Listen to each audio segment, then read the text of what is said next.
Indiana Constitution, Article 14, Boundaries.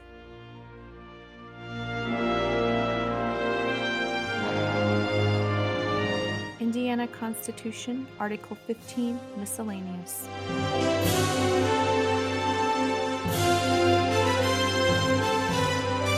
Indiana Constitution, Article 16, Amendments. Article 14, Boundaries. Section 1.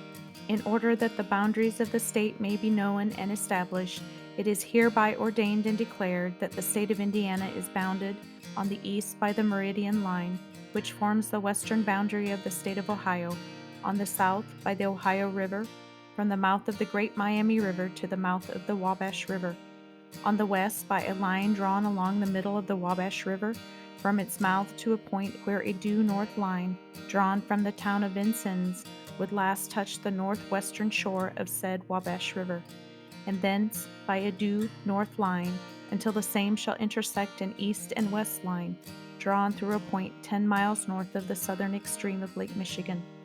On the north by said east and west line until the same shall intersect the first mentioned meridian line, which forms the western boundary of the state of Ohio. Section 2.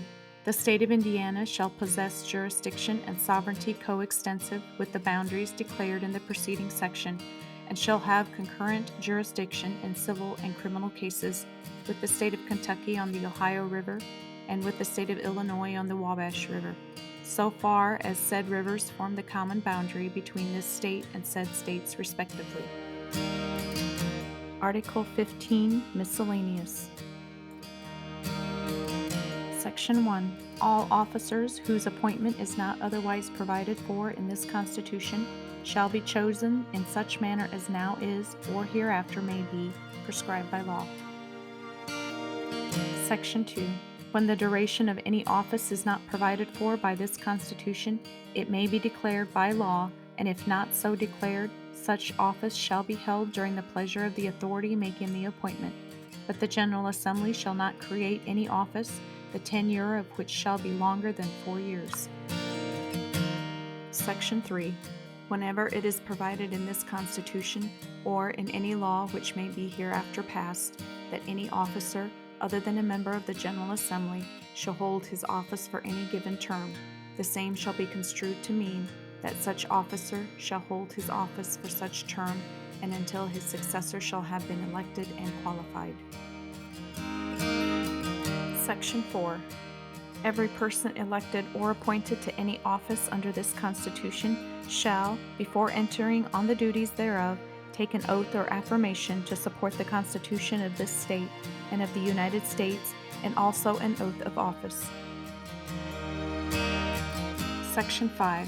There shall be a seal of state kept by the governor for official purposes, which shall be called the seal of the state of Indiana. Section 6. All commissions shall issue in the name of the state shall be signed by the governor, sealed with the state seal and attested by the Secretary of State. Section 7. No county shall be reduced to an area less than 400 square miles, nor shall any county under that area be further reduced. Section 8. History. Repealed November 8, 1988. Section 9. The following grounds owned by the state in Indianapolis, namely the State House Square, the Governor's Circle, and so much of outlot numbered 147 as lies north of the arm of the Central Canal, shall not be sold or leased. Section 10. It shall be the duty of the General Assembly to provide for the permanent enclosure and preservation of the Tippecanoe battleground. Article 16, Amendments. Section 1A. An amendment to this Constitution may be proposed in either branch of the General Assembly.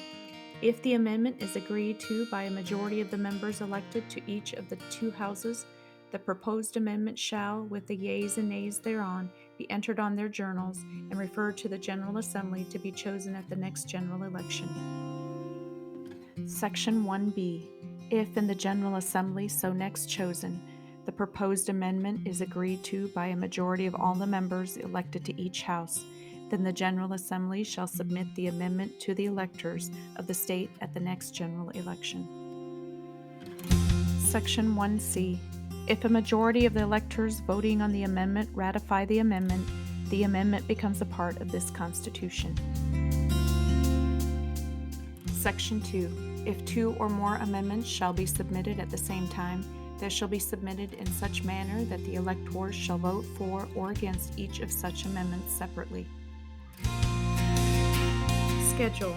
Whenever a portion of the citizens of the counties of Perry and Spencer shall deem it expedient to form of the contiguous territory of said counties a new county, it shall be the duty of those interested in the organization of such new county to lay off the same, by proper metes and bounds of equal portions as nearly as practicable, not to exceed 1/3 of the territory of each of said counties. The proposal to create such new county shall be submitted to the voters of said counties at a general election in such manner as shall be prescribed by law. And if a majority of all the votes given at said county shall be in favor of the organization of said new county, it shall be the duty of the General Assembly to organize the same out of the territory thus designated. The General Assembly may alter or amend the Charter of Clarksville and make such regulations as may be necessary for carrying into effect the objects contemplated in granting the same, and the funds belonging to said town shall be applied according to the intention of the grantor.